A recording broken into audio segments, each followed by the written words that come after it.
que je vais chez vous, une fois, une magnifique image, dans un livre sur les forêts vierges, qui s'appelait Histoire vécue. Ça représentait un serpent bois qui avalait un fauve. Voilà la copie du dessin. On disait dans le livre, le serpent bois avait l'angle broyé tout entier, sans la marcher.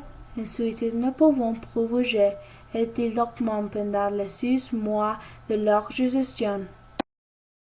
J'ai alors beaucoup réfléchi sur l'aventure de la jungle et à mon tour, j'ai réussi avec un crayon de couleur à tracer mon premier dessin, mon dessin numéro 1. Il était comme ça.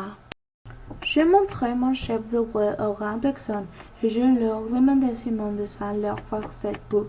Elles m'ont répondu, pourquoi un chapeau ferait-il beau?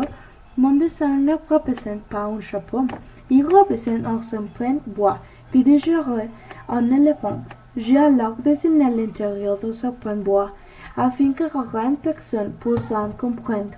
Elles ont toujours besoin d'application. Mon dessin numéro 2 était comme ça.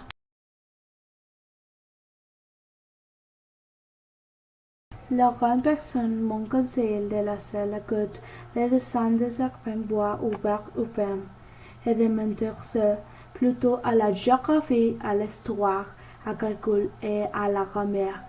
C'est ainsi j'ai abandonné à l'âge de 6 ans une magnifique carrière de peinture.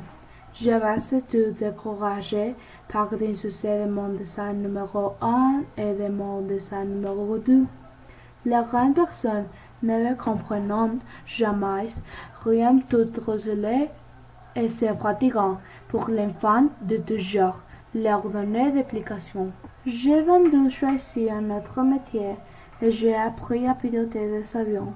J'ai volé un peu partout dans le monde et la géographie, c'est exact, m'a beaucoup servi. Je savais raconter du premier coup de yeux. La Chine de la leçon, c'est utile si l'on déjeuner pendant la nuit. J'ai ainsi au cours de ma vie de tel contact avec de telles jeunes heureuses.